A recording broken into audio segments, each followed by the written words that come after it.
Good morning, members and officers and members of the public who are viewing us on the live stream. Welcome to this meeting of the South Cambridgeshire District Council Planning Committee. My name is Councillor Peter Fain and I'm the chair of this committee. May I ask those who are joining us remotely to ensure their cameras and microphones remain off unless they're addressing the committee. If anyone has any questions on how proceedings for this meeting work, then ask now or Democratic Services will advise. I'm not proposing to go into the what I call the small print, to the extent that we sometimes do in these meetings. Committee members in the chamber, I'll now invite each of you to introduce yourselves. So if you would, after I call your name, turn on your microphone, say your name, so that your presence may be noted for the minutes. As I've said earlier, my name is Councillor Peter Fain. I'm one of the members for the Shelford ward. My vice chair is Councillor Jeff Harvey. Good morning.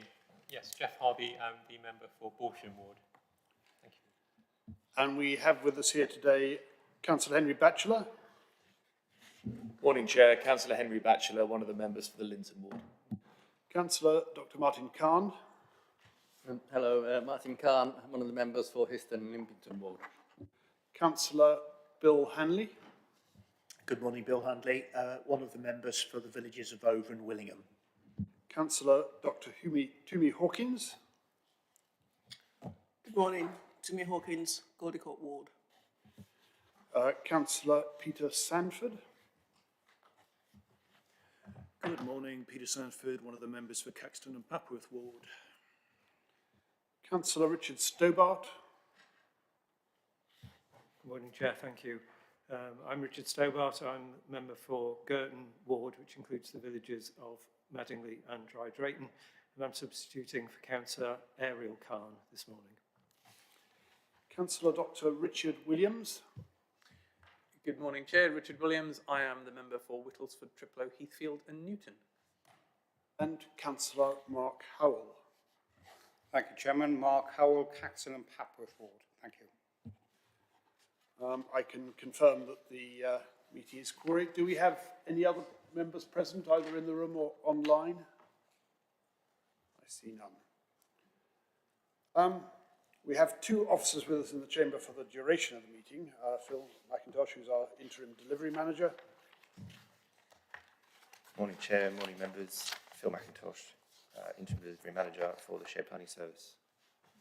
And Vanessa Blaine, who's our senior planning lawyer.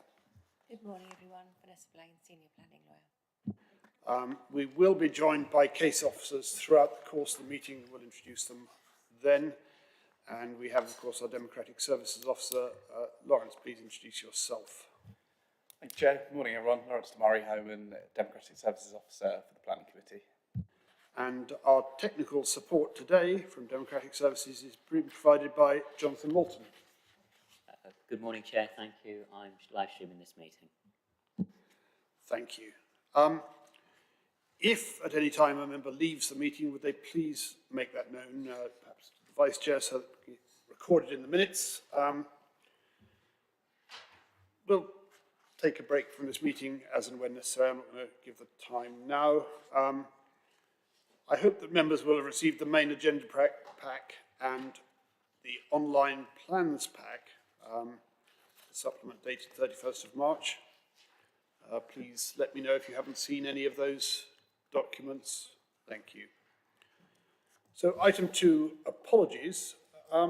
Lawrence, are there any apologies for absence today, please? Thank you, Chair. 3 apologies today coming from Councillors Heather Williams, Ariel Khan and William Jepson Wood, with Councillors Richard Stobart and Mark Howe kindly stepping in the substitutes. Thank you.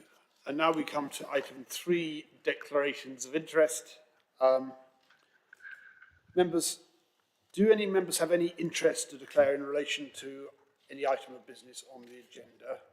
And I would say that if an interest subsequently becomes apparent later in the meeting, perhaps you would raise it at that point. Any declarations of interest? None. Item 4, minutes of the previous meeting. You have the minutes in front of you of the meeting held on 8th of March 2023, which are up for approval today. Page 5 of your agenda pack. Any comments or corrections, any amendments to these minutes?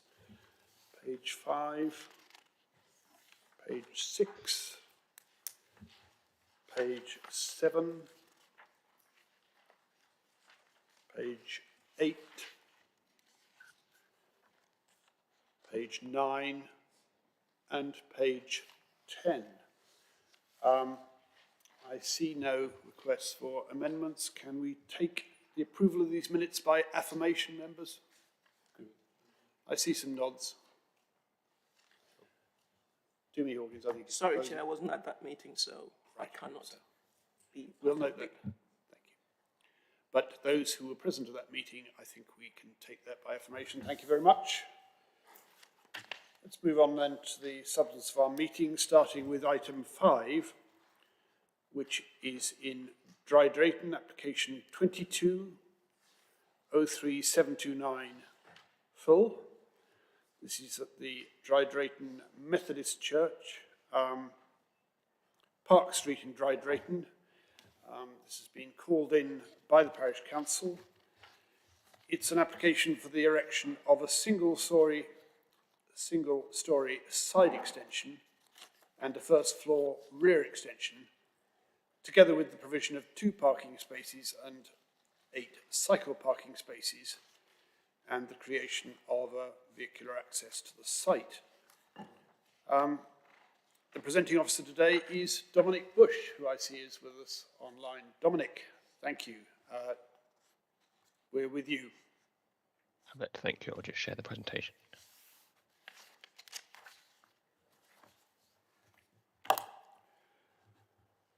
Can I just confirm you can see the presentation on the screen, please? We can indeed, thank you. Perfect, thank you. Yeah, so as you mentioned, this application is at the Dry Drayton Methodist Church, which is located along Park Street, and the application is proposing a single-storey side extension and first floor rear extension with the provision of 2 parking spaces and 8 cycle parking spaces, and the creation of a vehicular access into the site. There are no amendments or updates to note since the report and plans pack were published. This is the red line plan for the site and Park Street running to the south of the site here. And this is another map of the surrounding context. As labelled, the site adjoins the Grade 2 listed number 65 Park Street here to the northeast, as well as number 67 and 69 further to the rear of the site. The site is surrounded by the school playing field to the west and northwest, with the preschool and listed public house located further to the rear. The application site is also located within the development framework of Dry Drayton, but not within any conservation area. This is the existing and proposed block plans of the site, which clearly show the sizing of the proposed side extension here to the southwest of the existing building. And this is the existing proposed site plans for the site, which perhaps show more clearly the scale of the proposed side extension, which is clearly set back from the front elevation of the existing building and set in from the rear elevation. It also displays the proposed cycle parking here to the north of the site, as well as the 2 parking spaces which utilise the proposed access into the site. This is the existing proposed floor plans of the building. On the left, you can see the existing floor plan, which is just a single storey, including the access ramp to the side of the building here. Within the proposed ground floor plans, you can see the use of the side extension as the new chapel, as well as the alterations to the sloped access into the building. Whilst the first floor plan shows the proposed staircase within the first floor extension to the rear of the building to access the classrooms on the first floor. Here we have the existing and proposed front and rear elevations for the building. The proposed side extension is clearly visible within the proposed front elevation, with the central feature visible here. Within the rear elevation, the first floor rear extension can be seen here. Along this side, the height is such that it matches the existing roof, whereas along this side, it's set down from the existing roof and at the ridge. This is also evident within this slide, which shows the existing and proposed southeastern elevations, where the proposed rear extension can clearly be seen as set down from the existing ridgeline here. This is the proposed northwest side elevations, which show clearly the scale of the proposed side extension against that of the original building. As previously mentioned, again set in from the front elevation here and from the rear elevation here. And the central feature here is set down as labelled from the existing ridgeline by approximately 0.8 metres.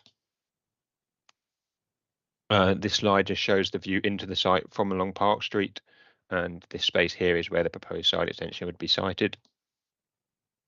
Whilst this is a view from within the site where the side elevation or the side extension would be sited, looking towards the playing field to the rear of the site. And this is the flat roof currently at the rear of the building where the first floor rear extension would be sited on top of this. Finally, this is the view from along Park Street. In the foreground, you can see the Grade 2 listed number 65 here with the church visible in the background. So the proposed side extension would be largely screened by the existing church when located to the side of the building. It's noted that the Parish Council raised concerns with the impact on the nearby listed building. However, in line with the comments from the Conservation Officer, it was considered that the proposal preserved the setting of this building. It was also noted that concerns were raised regarding the impact of the proposed development on parking within the village. However, as laid out within the report, the applicant has confirmed that there is no planned increase to the congregation numbers as a result of the proposed development, whilst in fact the proposal includes an increase of 2 parking spaces from the 0 on site currently. Also, as mentioned in the report, there is an agreement in place with the school located to the northwest of the church to pay for the use of their car park on Saturdays when the church currently meets. For these reasons and those on this slide, as per the officer report on page 23 of the reports pack, the recommendation is for approval subject to the conditions also starting on page 23. Thank you.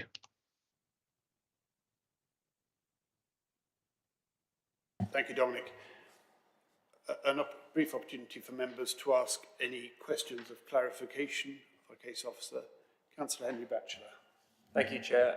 Dominic, just a very quick question of clarity. So am I right in thinking that the proposed building, the ridge heights of that would not exceed the ridge height of the current building as it currently stands? Is that right? Yes, yeah, that's correct. Thank you. Any others? Quick question from me, if I may. Dominic, would you go back to the slide which showed the red line boundary? Yes, of course. Or part of the red line boundary, please? Give me a second.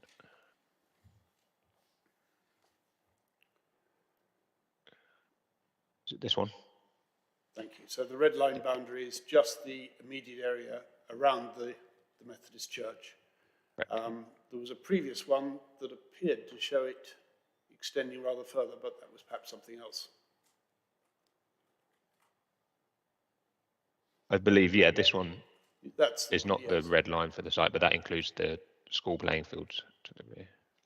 But the red line is just the...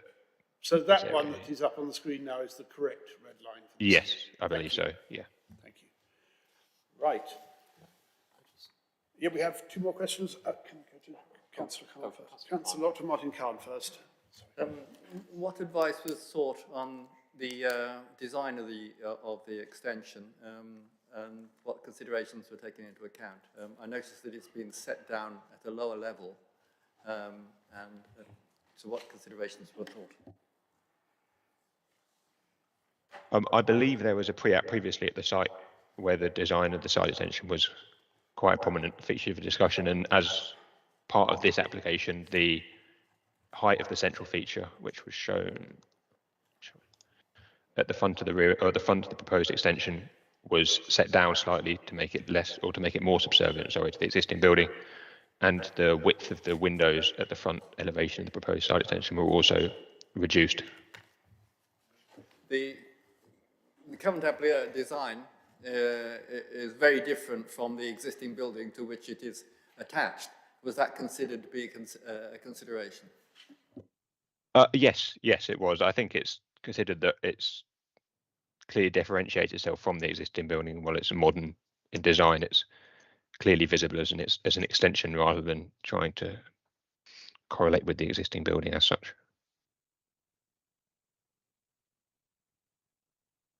Yes, thank you, Chair.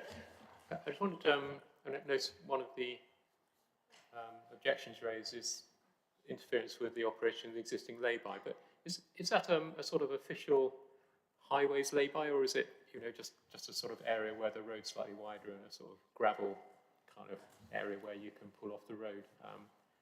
And would this result in, if it's the latter, would it result in any kind of improvement of the lay-by? I believe it's just, as you mentioned, a sort of a an indent within the road, within the pavement. As the highways officers raised, there's a number of conditions attached to the proposal to limit the impact on the highway and the impact that it would have on this lay-by. But yeah, I believe it's just a rather than a formal formal lay-by. Okay, thank you. I think perhaps Phil can help us on this. Through you, Chair, I was just going to confirm that it is part of the public highway, council highway.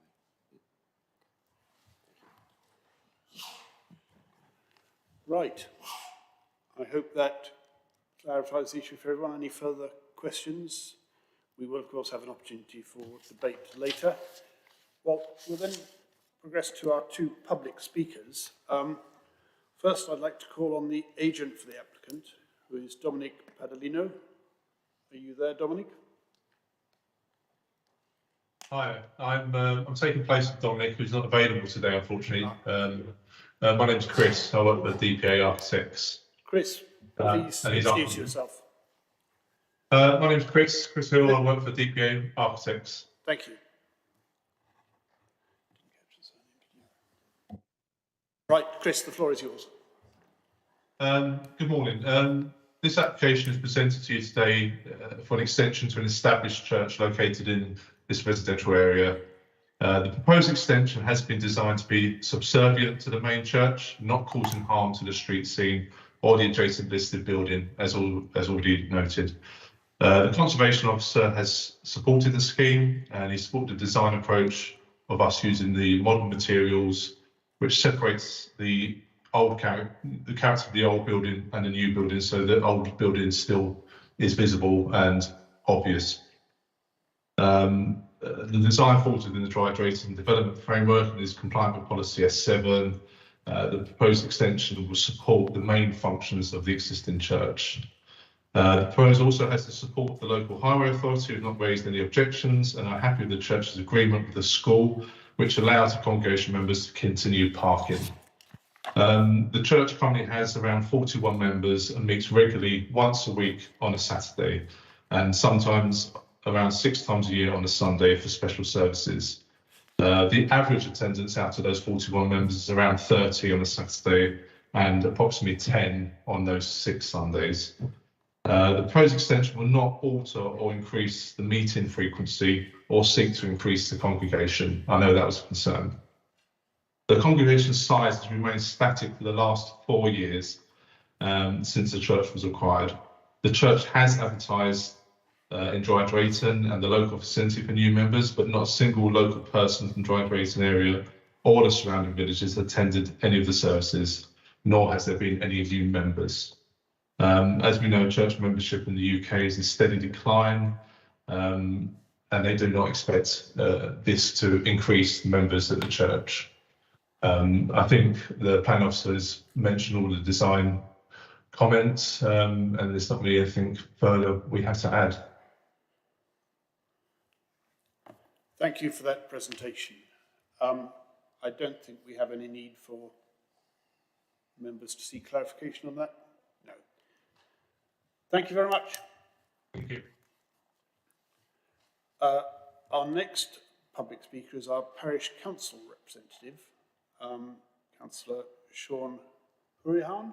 Forgive me if I've pronounced your surname wrong there, of Dry Drayton Parish Council, again online. Sean, before you speak, just to remind you, you have 3 minutes, and then if you would stand by in case there are questions of clarification from members. Can you just confirm that you have the agreement of your parish council to represent them today? Yes, we agreed that I'd represent our views. Thank you. Well, the floor is yours. So I am Sean Houlihan from Dry Drayton Parish Council. There are 2 parts of this application that concern us really. The first is the parking. We've got very little public parking in the village, and some residents rely on street parking. Most residents have their own parking, but not everybody. The creation of 2 private parking spaces seems that it will reduce the public parking in the lay-by, which is it's a tarmac lay-by. I don't know what its legal status is, but the access would cross it, So we would lose parking space here even when the private spaces are not in use. So it would be throughout the week we would lose that space. And secondly, if the arrangement with the school is suspended or the site use grows so that the school parking is no longer sufficient, then there'll be parking on the street, which is likely to significantly interfere with the spaces that residents use for their parking. I have noticed that when the site is in use, the lay-by is quite busy, as it looks like children and families are being dropped off, and then the vehicles go round to the school to park there. So I struggle to see how the required visibility display can be maintained when there are vehicles parked in the lay-by. It's not a particularly safe place on the road at the moment. The second aspect of the proposal that we're concerned about is the appearance. The front elevation of the proposed extension is not really in keeping with the local environment. Neither the white rendered finish or the exaggerated doorway style seem appropriate, and they appear to be designed to draw attention to the building. Given the proximity of Warrington Farm, it's difficult to understand how this has been judged to have no adverse effect. The nature of Park Street at this section is of fairly sparse construction, giving view to open spaces, and all of the development that's going on here is gradually eroding that. So the appearance is quite a significant problem with the application as far as we're concerned. That is the summary of our objections. Thank you. Any questions of clarification from members on that? Councillor Dr. Martin Khan. What would you regard as an acceptable appearance? What aspects of the appearance do you find? What would you find as an acceptable appearance, and what modifications would you want to make it acceptable? So I think if it were in a similar construction style to the existing building, I think that would be less intrusive. So the Cambridge white brick, that sort of style, or something else similar to the traditional style, but not a very modern style. Thank you. And Councillor Henry Batchelor had a question for you. Thank you, Chair. Morning. You may or may not have seen in our papers that the Highways Department are actually recommending a number of conditions should planning approval be granted. I wanted to ask if you have seen them, if any of these conditions would satisfy some of the Parish Council's concerns regarding the highways issues that you've raised this morning. So the only issue that seems particularly useful is the visibility displays, and I don't understand how that can be achieved if the lay-by is maintained. I don't think anything else particularly addresses either the long-term use of the school or the safety of access. Thank you. That's perhaps a question we'll put to the case officers in a moment before we start the debate. Councillor Dr. Julie Hawkins. Thank you, Chair. Just on the topic of the design, I presume that you have seen the Conservation Officer's statement, whereby it seems that new annex needs to be different to the existing. I note your response as you'd prefer to see it being the same, whereas the Conservation Officer's view is that it should be different. What's your view on that?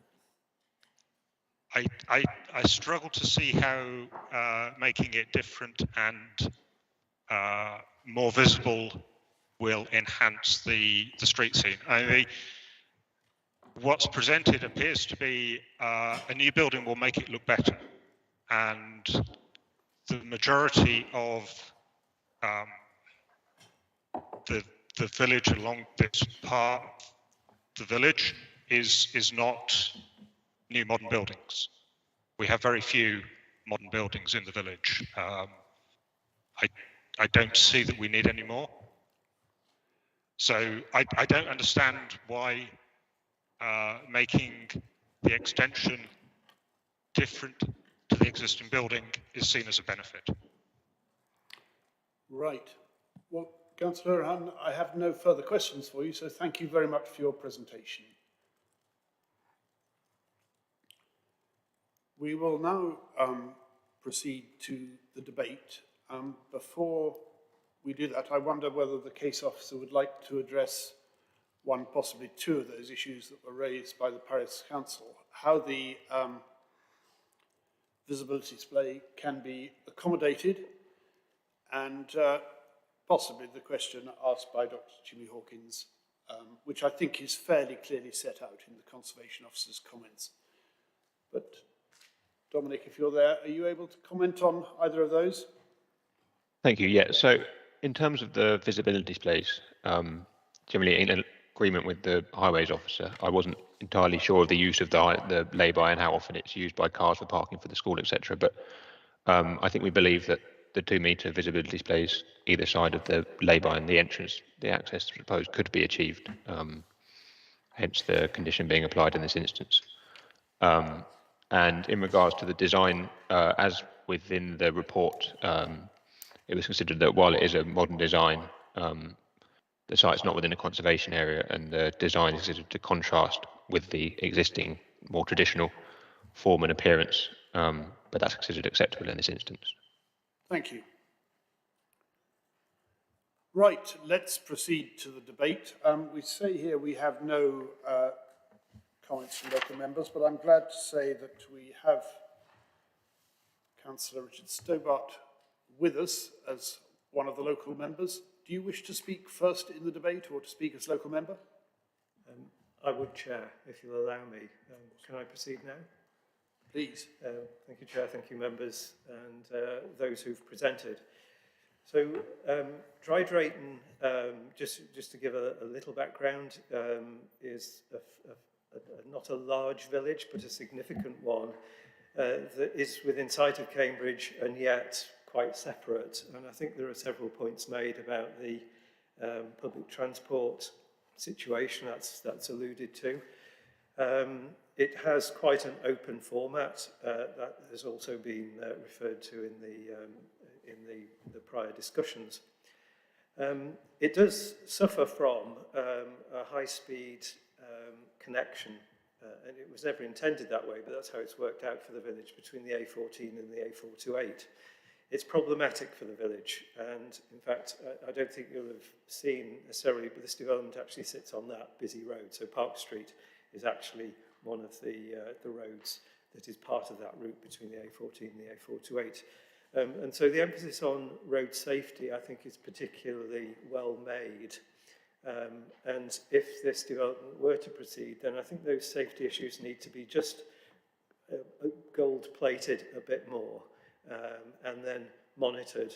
The concern about the lay-by is quite legitimate. I mean, the lay-by actually runs across the frontage of the church, and to break local habits for parking, which is going to be required, might actually result in some issues as people adjust to not having that space, or making some change to their parking schedule. So that is a quite legitimate concern. As for the appearance of the church, I think the Parish Council has expressed their view quite clearly. I mean, opinion is going to be divided on this point, but I believe the Parish Council is expressing, a clear view that too different an appearance is actually representing a loss to the village as opposed to a gain. So I would emphasise those 2 points, the appearance and also the road safety question. The continuing relationship with the school, which is essential for safe parking, is a risk, There is no indication that that relationship would be affected or that permission would be withdrawn, but it does remain a concern. So I would support very much the Parish Council's view on all of this.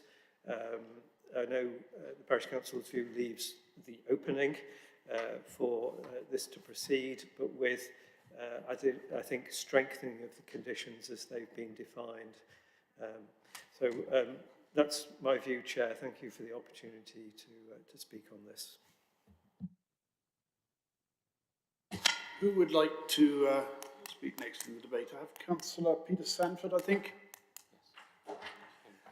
Thank you, Chair. I have to think that one of the two Parish Council objections regarding parking is not particularly relevant to this application. If the school decides to withdraw the informal arrangement where the congregation park in the school, there's going to be 30 plus cars looking for parking, street parking in the village, regardless whether this extension is approved or not. In fact, if it is approved, there'll be a large number of cars, less two, looking for street parking. So in the unlikely event the permission is refused, there'll be a slight positive impact from the extra two parking spaces.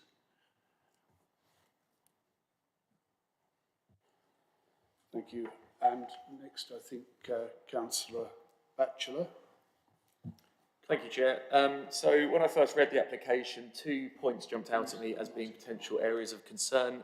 One was the impact on the neighbouring grade 2 listed building, which obviously is the highest grade of listed building we tend to see in applications like this.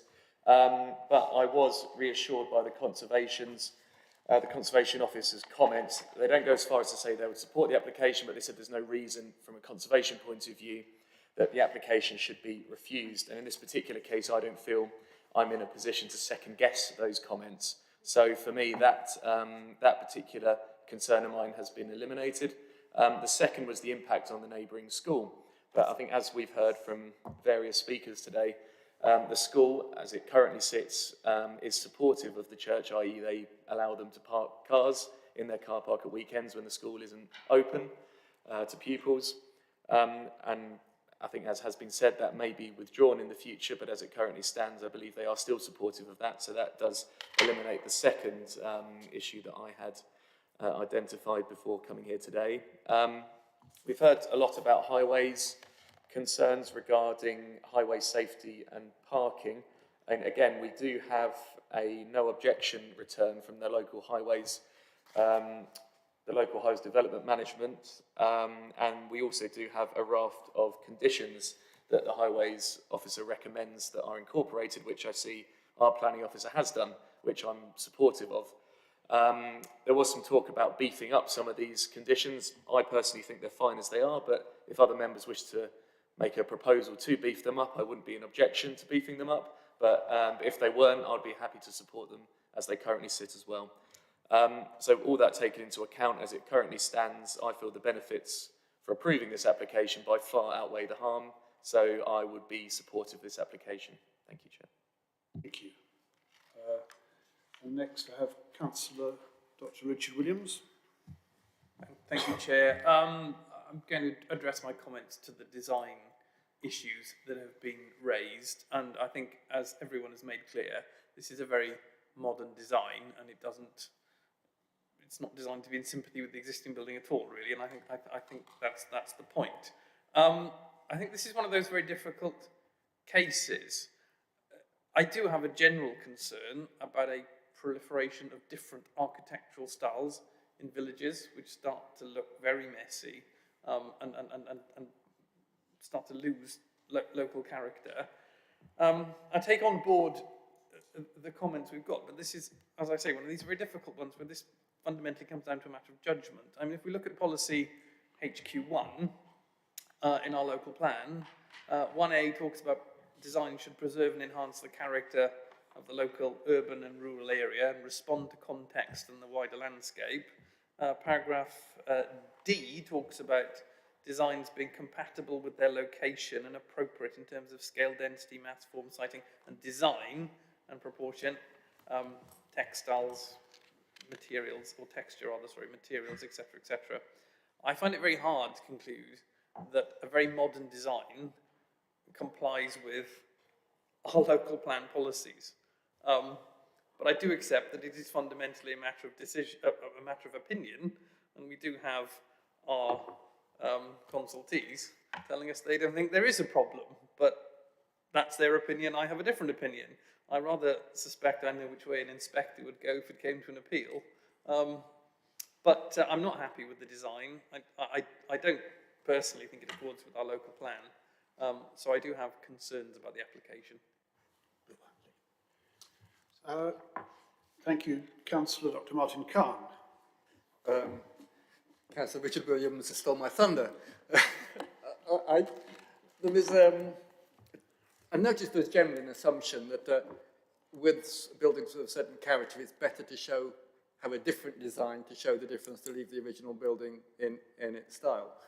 This building, I pass regularly because I quite often come through Drayton from Histon and Ippington to Camborne, so I know the site well. I often pass, particularly returning down the hill, you'll see this building is quite visible. It's a quite charming, well, period building, no great architectural, but pleasant, very pleasant, and very much typical of a small chapel in a small village. With a particular style, and I find I don't know whether this is linked to the beliefs or the style of the church that's taken over from a Methodist church to a different, rather more evangelical church, I suspect. This needs to have this sort of feature, but from an architectural point of view, I don't always feel that it's best to have a distinction. I think sometimes it's better to follow the existing style, and that's what I feel would probably work better in this location, in the village location, something which kept the character of the existing building. It's a matter of opinion. I don't happen to agree with the conservation officer in this circumstance. I think, unlike him, I think there are local plan policies which would support that view. And all of the other aspects, I think the Highways Authority issues and the point that Councillor Sanford made about the existing use of the site. So I don't think there's a highways reason for objection at all, from my point of view. The act of extending the building and the impact upon the adjoining building, because it will be hidden from the adjoining building, I don't think that's a listed building. I agree with that. I don't think that's an impact.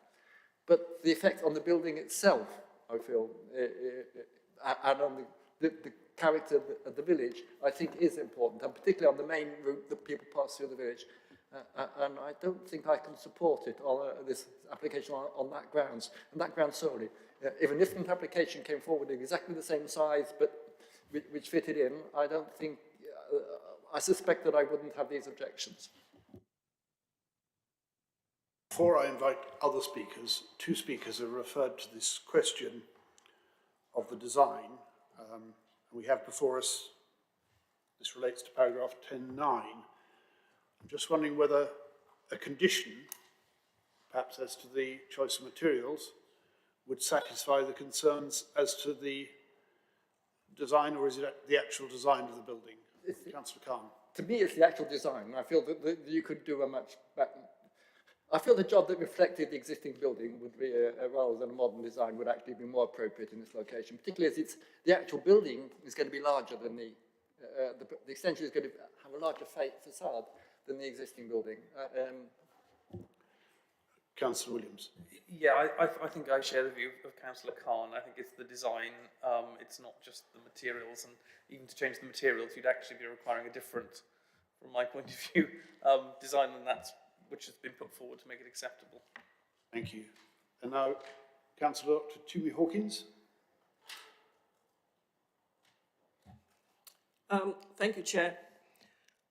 I know this building very well. I drive past it maybe once a week. I even parked at that lane by on one occasion when I dropped my son off at a friend's place. It is unusual, I find, that we have a situation where conservation has agreed to a different contrasting design. Usually it's always, oh, conservation don't like this and etc. But in this case, there is a reason for doing that, which we might not personally like, but there is a reason for it because it's been built at this time. And the idea is so that it contrasts with what currently exists. Yes, Methodist churches, small ones, tend to look like what is there now. And yes, I was born into Methodist tradition, so I understand that. Sorry, can you say that last bit again? I was born into the Methodist tradition, which is why I know what they look like, because I've seen a few of them here. Now, I actually agree with the conservation officer, and I think it's a good thing that the church, even though it is small, actually is putting this together. I know there was a point made that congregation numbers traditionally have been going down, maybe in traditional churches, but not in the newer churches. That's a misunderstanding completely, but anyway, that's not a material planning consideration. As far as the parking issues go, this is something that will be used once a week on a Saturday. It's not every day of the week. And maybe sometimes on a few Sundays. So actually, the usage of it, I don't see being a problem at the times when it is used. As far as the highways issues go, I agree with highways recommendations with the conditions that they have proposed. And I think, really for me, that is it. I will be supporting this application. Thank you. Councillor Bill Hanley. Thank you, Chair. Like several members of the committee, I actually pass this place every time I come to Camborne, so quite regularly. And it's the chapel we're talking about is it's quite a simple chapel, quite typical of lots of little villages in Cambridgeshire. I think personally it would be a great shame to change it. It's quite a striking, prominent building, even though it's small. I agree it won't affect the Grade 2 listed building very much from one direction, but it will be a striking change coming from the other direction. And Dry Drayton isn't, you know, it is a traditional, small English village. And I struggle with this, I really do. The other thing that I don't like this, you know, I'm really disappointed there's no one from the church here to answer our questions, because the gentleman from the designer, you know, claimed that this is not going to make any difference to the congregation numbers. Well, why are they doing it then? It's virtually doubling the footprint, the size of the footprint. So if they're not going to increase the number of people using the church, why are they going to what would be a considerable expense? So I'd like to have asked those questions, frankly, and we haven't got the opportunity. So I'm actually in a similar, I'm in a similar frame of mind with both Dr. Khan and Dr. Williams, that it's, and I don't agree with the conservation officer on this, I'm sorry. I just think it's the wrong type of alteration to a traditional, simple chapel. It's wrong. That's my view. I think that when we saw the, forgive me, I'll come back to you in a moment, that when we saw the floor plans, it was fairly clear that the nature of the proposals involved the conversion of the existing chapel area into separate classrooms, with the new open meeting area being in the extension. Does that deal with the concerns you raise about the need for change? I just know the point I was making was that, you know, it was claimed that there will be no increase in the congregation in the numbers, and that's what I'm finding a bit hard to understand and to believe, frankly. Right. Councillor Julie Hawkins. Thank you for letting me come back, Chair. To address that, as a churchgoer, I know that when you've got young families, the children go outside of the main service to go and have their own Sunday school. And at this point in time, there isn't the space for them to do that. I presume there are young families in there, which is why they want to increase the space so that they can have the Sunday school for the different groups of children. They have different ages, who go through different classes. And that is why they need that space. And that, if you look at the diagram that was drawn for the floor plan, is exactly what they're going to do to the current building when they move the congregation to the bigger building. Councillor Dr. Khan wants to come back again, and then I'll come to the Vice Chair.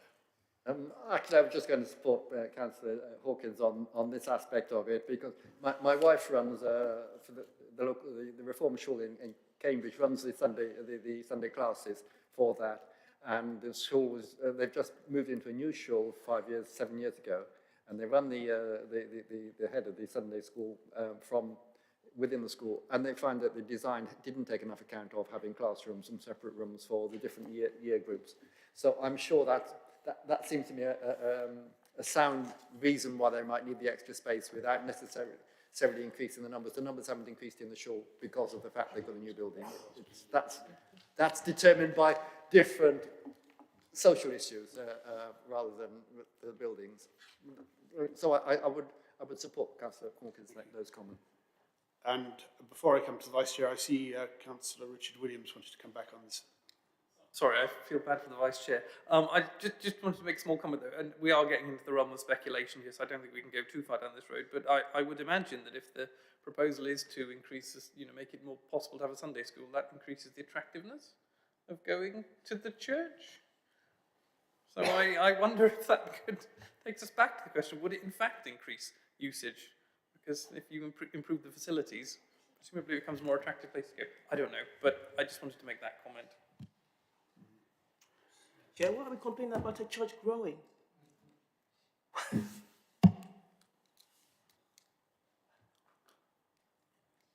Councillor Dr. Hawkins, I wonder if you could just clarify that comment, because I'm not sure to what extent this is relevant to the application. We've had assurances that the intention is not, this is not designed because the church is growing or any growth is anticipated, but what is quite clear is a slightly different use of the existing building and a new meeting room beside it. Do we have any reason to question that? Councillor Timmy Hawkins, I didn't quite catch your comment just then. I wasn't sure if you were on. I'm sorry, Chair. I was just surprised that we seem to be questioning or saying the church shouldn't grow. The church currently, they have said, at least the agent who represented them said that they had advertised for more members. I mean, that's what churches do. The fact that they haven't grown in the last 4 years means they might not grow or they might grow. They haven't had any new members. But that is not a planning consideration, though, is it? So, I'm sorry, Chair, Vice Chair, forgive me, but Councillor Bill Handley, who raised this point, are you satisfied that we have no reason to question? The reason I raised it, Chair, is that if there is a significant rise in the number of people wishing to use this place as a result of this extension, it will figure on the parking that the parish council is so concerned about. So I believe it is a material consideration, but we can't speculate. I agree, we can't speculate, but that's the reason I raised it. We then come back to the comment that Councillor Peter Sanford made earlier on, that possible increase in parking, whether or not it can be accommodated by the school, would be the same whether or not the size of the building is expanded so that it can be subdivided into classrooms, wouldn't it? I will come at last to my Vice Chair, who's been patiently waiting to get in here. Yes, thank you, Chair. Well, I think all of the sort of logistical points, if I could put it like that, have been perhaps covered in terms of effect on the lay-by, parking, etc. And because there's this subjective aspect to the debate, I think I can still add to that because it is a personal thing. And I, a bit like Councillor Toomey Hawkins, I'm natural position would be to sort of support heritage buildings. But I think in this case, there's a particular thing about the form of a church, the symmetry of it. And I think to try and add something you know, would, if it were in the same style, would inevitably destroy that symmetry and therefore destroy the essential form of a chapel or a church. So in this case, I do agree with the conservation officer that if you accept that it's perfectly reasonable to want to have you know, a bit more space for classrooms, etc. And I think you know, this is a facet of community life, and as such should be supported. Then I think I do really see where the officer is coming from in that you really have to make it recognised to be different, because otherwise it becomes like a sort of, you know, adapted house that becomes like a, you know, a double-fronted house, and you can sort of see which is the new bit and which is the old bit. And I think that would cause more harm to this asset than what is being proposed, which I think, if it's done in a, using high-quality materials, you know, would be the right way to go. So that's my opinion. I'd like to just comment on this application myself. There are, I think, 3 issues that have been raised with us. The first, I think, is fairly easily dealt with, which is the possible effect on the listed building. That wasn't raised by the parish council, and we have, I think, those who've spoken have accepted the advice of officers that it wouldn't have any significant impact because it is the other side of the church and so on. The next is the parking, and the third, and perhaps most crucial one in terms of planning, is the design. Before I comment on the parking, I would just say that I know this building very well myself. I lived in Dry Drayton for some years. I was a member of the parish council until 9 years ago, but I haven't discussed this with the parish council separately. I did actually take the opportunity to visit the church this morning. I parked outside in the lay-by, no other users there. I was there for just over 5 minutes, during which time 2 cars passed on Park Street.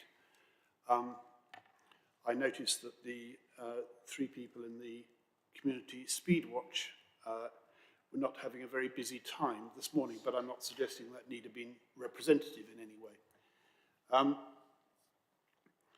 As to the so I think we have to take the advice of the Highways Authority on this point. I haven't heard anyone take up Councillor Batchelor's suggestion that we might reinforce those conditions that they have suggested.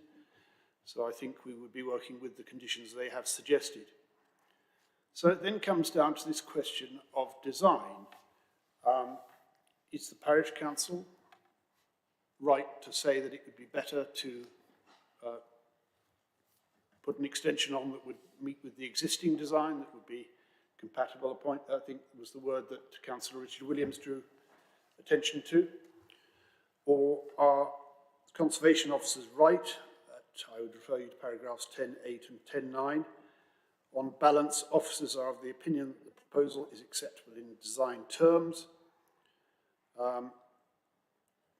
And they refer to the conditions they've imposed. Overall, the proposed development is considered to be a high-quality design that would contribute positively to its surroundings. Now, there are 2 views on that, but I think the church authorities, if you call it that, the church users, the church in this case, and their designers are entitled to take a view on this, and they have proposed a strikingly different design, which is broadly supported, I would say, by the conservation officers. So I think the question will be, do we have any reasons to question their future plans when they have clearly said to us that they don't see any expansion? As Councillor Hawkins has said, why would we object if they did? Do we have any reason to doubt their current arrangements on parking, or to suggest that this extension would make any parking problems that might arise in the future any worse than they would otherwise have been? And do we have any reason to say that they are wrong to broadly take the same view as the conservation officers and go for a strikingly different design in this location? I think those, for me, are the 3 issues. I don't know whether we need any further debate or whether members are happy now to proceed to a vote. I think there's a feeling we should proceed to a vote. We have taken a number of different views on this, so I'm proposing to have an electronic vote.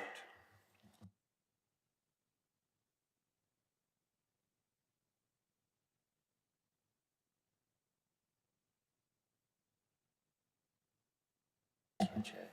Yes.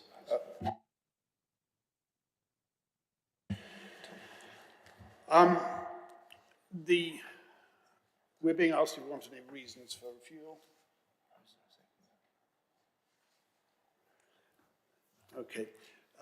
Just before we progress with that vote, I'm being asked if we want any reasons for refusal. I think that is fairly clear from the debate. I don't think we need to specify that. So just before we, Councillor Batchelor, I think you proposed that we move to a vote. I can do, Chair. Yeah. Do we have a seconder that we move to a vote? Right. Councillor Hawkins? You're seconding it, thank you. So we are now able to progress to that vote. I said that halfway through the vote. Do we need to start the vote again, or are we happy to? Just add one thing. Yeah, I mean, it would be, I think if we were to reject this, it would be good to know what the grounds would be now, if you know what I mean, before the vote, actually.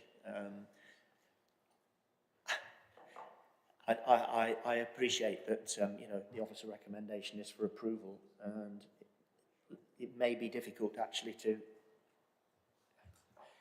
it's difficult for me to suggest why we would reject it. I just wonder if you can give some help, and maybe the officers can give some help on that. I think perhaps Councillor Richard Williams might be able to suggest what reasons. Yes, thank you, Chair. My reasons would be it doesn't comply with Policy HQ1, it doesn't preserve or enhance the character of the local rural area or respond to the context of that area in the wider landscape, and that it is not compatible with its location in terms of materials, design and proportion and colour in relation to the surrounding area. So Policy HQ1, paragraph 1, A and D. Okay, so as I said, Councillor Toomey Hawkins. Thank you, Chair.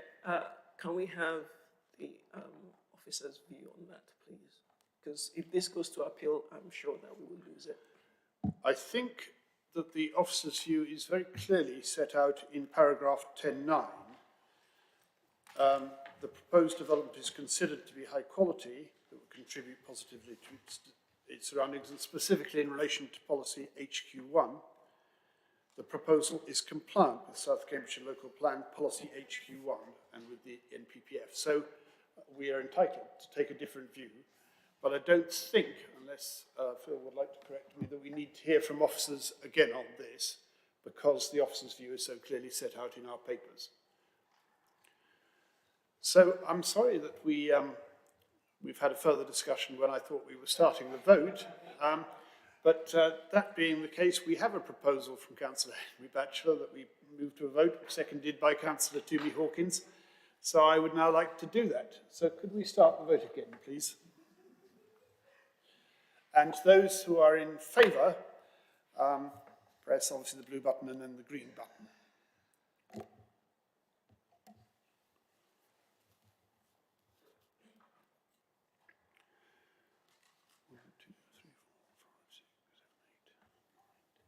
Do we have any abstentions?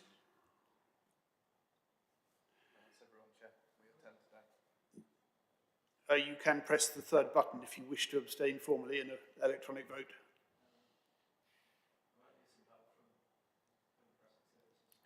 I think we can probably proceed without the need for electronic registration of the abstentions we've all seen. Dr. Richards. Chair, I'm sorry, I hit the wrong button. Yes. So, do we have the result? So by, excuse me, 6 votes to 3, the application will be approved with 1 abstention from Councillor Stobart. Okay, so that application is approved. Let's progress then to item 6. Item 6 is on page 11 of your, page 27 of your papers.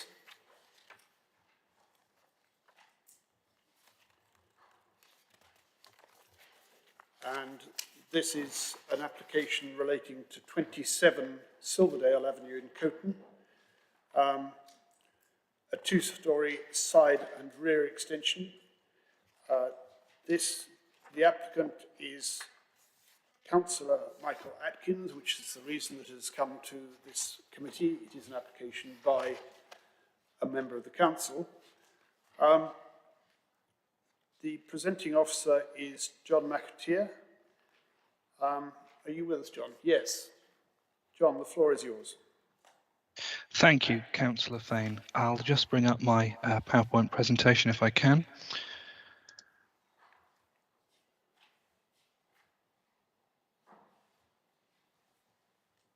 Can I just confirm that everyone can see that, please? We can, thank you. Thank you, Councillor.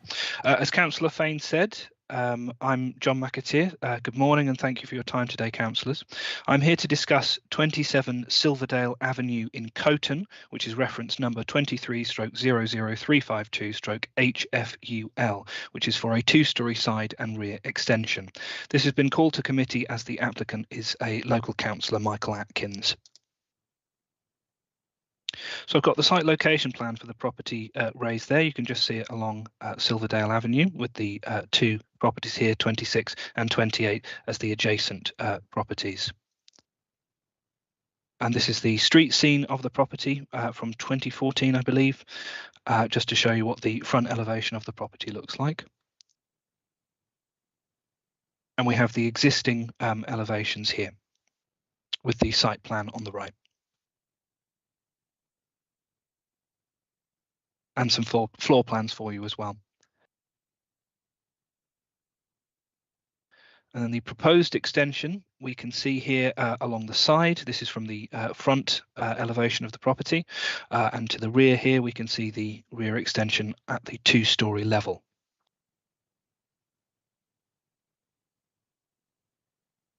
And the proposed floor plans as well.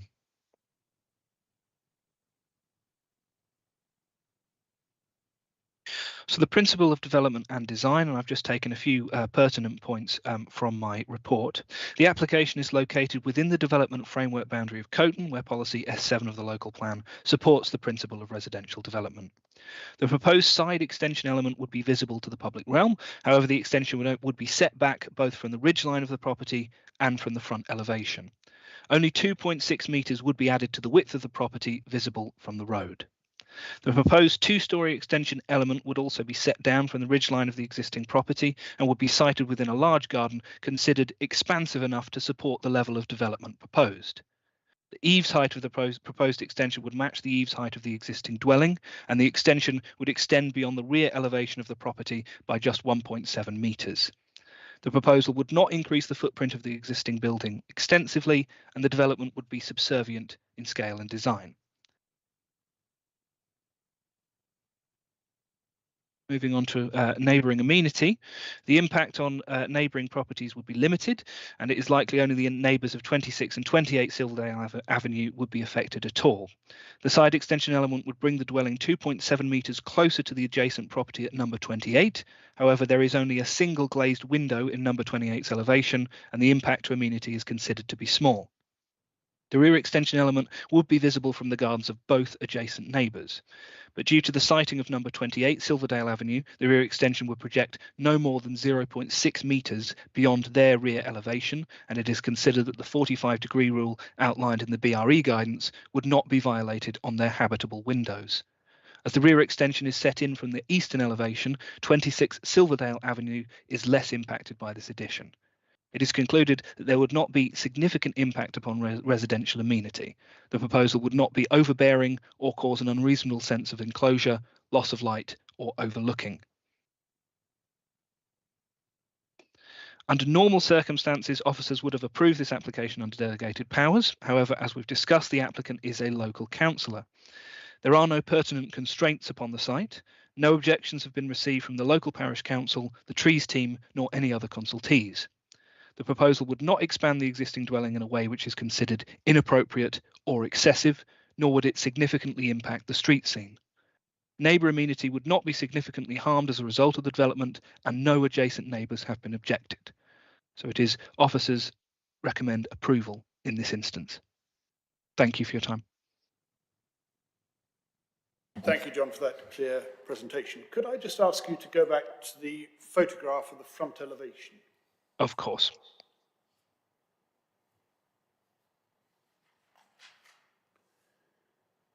Thank you. I asked that really because the photos we think from 2014. That's right, yes. They've developed the garage since then, but the actual size of that side element is the same. Okay, so the carport shown there has since been replaced by some sort of a garage. Yeah, we can see this in extension. Yes. And at paragraph 8.5, you say this would enclose the gap to the adjacent neighbour, number 28, but this property also benefits from a similar two-storey side extension, which I think we can see in that photograph. Yes. Right, I think that's clear. Do any members have any questions for John on this? No? Shall we have no, thank you very much, John. Thank you. We have no public speakers, so we can proceed directly to the debate. Does anyone want to debate this or indeed to make a proposal? Councillor Dr. Martin Khan.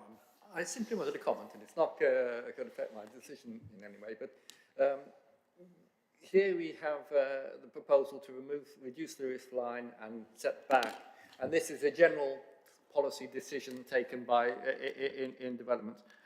I find that sometimes creates a rather finicky look, and particularly with buildings of no particular merit. This is a state house. I think they would be better if the existing line was just extended as part of the same building and you looked at the whole building as a whole rather than trying to not impact on the building, which might be a good policy with buildings of particular architectural merit, but I don't think it, out of the particular feature, but I don't think so in this instance. But it's not a reason to refuse it. It's perfectly acceptable as it is. It's just a comment that I would make as the opportunity arises. Okay. I think, as you said, that is not a reason for refusal. Does anyone else? Councillor Dr. Tumi Hawkins. Can I move that we vote? I move the motion to vote. We have a move motion to vote. Do I have a seconder for that? Councillor Henry Batchelor. Do we need to, I suppose in the circumstances we probably do need to take a recorded vote on this, so despite my habit of messing up the recorded votes, if you would proceed to a recorded vote. Thank you.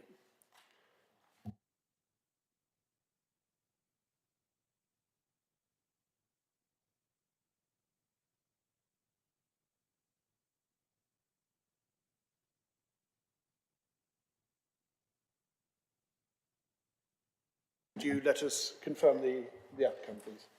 Yeah, thank you, Chair. That is a unanimous vote for approval of this application. Thank you. That is approved. We then move on to our enforcement right report, and I think we have Chris Braybrook. Good morning, Chair. Can you hear me? Can you hear me, Chair? We can hear you. Oh, right, okay. That's a start. Excellent. Good morning. Yes, thank you.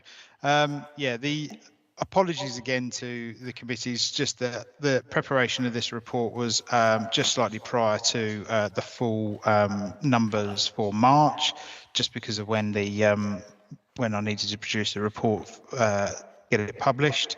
So I still don't have Q1 of 23, just to let you know. So we're still showing the results for, sorry, the numbers for 2022. In the report, there's not really a lot to update on. We didn't issue any in enforcement notices. There is an update that we're obviously out at this moment in time for a new officer, and I will update you in the next meeting. And in this report, I'm just also letting the committee know that how the online referrals are now going. And so you can see from the beginning of December, we've received 168 enforcement referrals. 103 of those are made by the e-form, so that is being used well. Obviously, I will continue to update you just to show that this change to the e-form referral is working well. I'll keep you updated on how that is going. And obviously just sort of showed the closed cases as well. Obviously, we've got a lot of older cases that won't have been e-forms. As we're obviously all aware as well, the compliance policy consultation has finished, and that policy has been adopted, and we're now in the process of pushing that information out into the wider public and sorting out and making sure people are aware of this new documentation that's come through. And that's about all I have for you all. Thank you, Chris. I think I have a question from you from Dr. Toby Hawkins and then one from Dr. Martin Khan. Okay. Hi, Chris. Thank you for your report. It's good to see that the e-form is working, but there has been concern expressed that some people are not wanting to use the e-form because they don't want to put their names down or have their names associated with a report. Yeah. But we are saying we need to have their contact details, but that it is also confidential. Can you explain just how the process works, please? Yes, not a problem. We're requesting contact details so that we can keep people updated and to kind of avoid on vexatious complaints as well, which can sometimes be an issue. If there are members of the public that don't want to give out their details, then obviously they can contact their local parish councils or their elected member to obviously get in contact on their behalf and to be a contact point. This is something that I'm pretty sure is in the new planning enforcement policy. So that is the direction that we would put people towards. I think it's going to be on the website. If it's not, then that's something that I can take away from this meeting and get information on our website to say, contact your local parish council to discuss the matter or your elected member, and we'll provide links on how to see who their elected members are and how to contact them, and we can push the referrals that way, which is obviously, it's a preferred option for those people. Councillor Hawkins, does that deal with the concern that you've raised there? Please, yes. Just to come back, what if the local members go, I don't want to be receiving all these complaints? Then what? Can you reassure people that actually the information is confidential and their personal details don't get passed on? So I can. When it comes to details, we do not pass on complainant details when requested. Under a freedom of information request, we can refuse to give out those details under the environmental regulations. So we have a process where we can, legitimately say we don't hand out people's details. There is a caveat to this. If a case goes as far as prosecution and we have to provide details to any defence solicitors or barristers through evidence discovery, there is a chance that some details may be revealed, and we would need to kind of look at that. That is the only circumstance, and it's a very few and far between circumstance that cases obviously get that far, where people's details may be revealed, and obviously that is something that we would address at that time. Chris, I think we can say that it would be helpful if it isn't already on the website, that those accessing the e-form could be informed about that, including possibly the caveat. Perhaps I can just add from the chair that I would have, and I don't know whether other members would reflect this, limited sympathy for any members who said they didn't want to hear all these complaints. I think we have then a question for you from Dr. Martin Khan. Yes, about the byways enforcement in this Harston and Comberton, on behalf of my son Ariel Khan, who's a councillor for that ward. There's recently been an appeal refused for that enforcement notice because of apparently lack of detail of what actually needs to do to conform to the report notice. I noticed there still seem to be a number of appeals and enforcement notices. Could you update to me exactly what the procedure will be? I've already asked Stephen Kelly about this this morning, so perhaps you can liaise with him, but I would like to have an update of how you foresee proceeding with this and how you dealing with it. Okay. I'm going to have to tell you this isn't as I understand it, because the notices were issued before my joining the authority. The first notice that was issued was a breach of condition enforcement notice. That notice seeks to have the developer comply with conditions on a planning permission. It was very poorly worded. I will concede that. Through the appeals process, it became evident to the planning team, Toby Williams, that the notice would not likely stand the scrutiny of an appeal, and therefore the second notice which you are talking about that's still outstanding was therefore issued, a full enforcement notice, which is currently subject to an appeals procedure.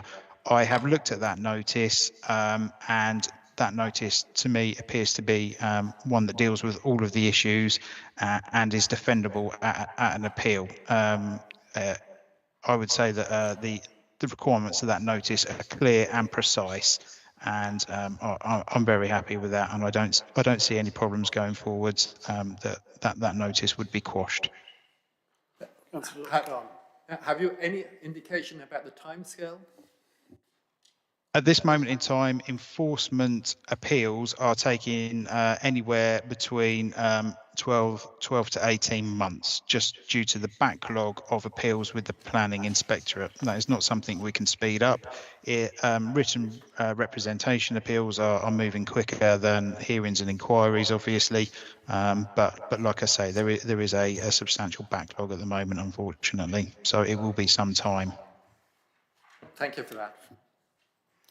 And a question, I think, from Councillor Bill Hanley.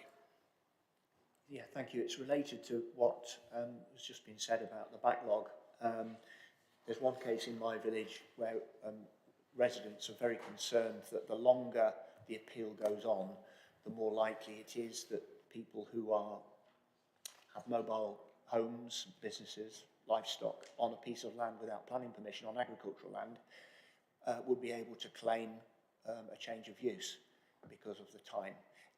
I just want a reassurance that, you know, because it's with the planning inspector, it might take 18 months. Has the clock stopped? So when the authority issues an enforcement notice, that is when the clock is stopped on the 4 and 10 year rules for any enforcement.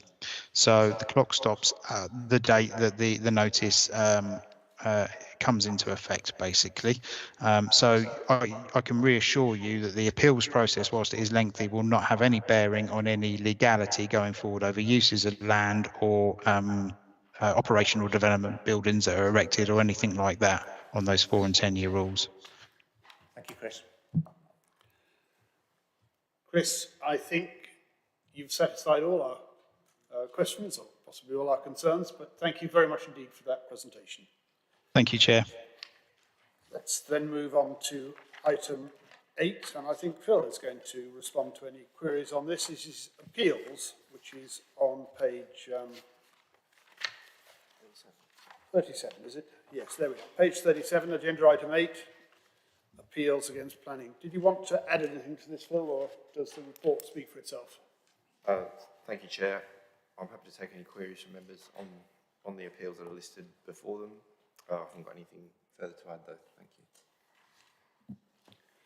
Any questions or comments? Councillor Dr. Richard Williams. It's just a comment to thank the officer for the change that I raised last time, the indication of what's a delegated decision, what's a committee decision.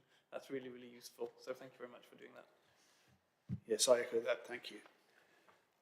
Any other questions or comments? Okay. So that, I think, concludes our meeting for this morning. So I'll declare the meeting closed at 11:19. Thank you all very much for your attendance.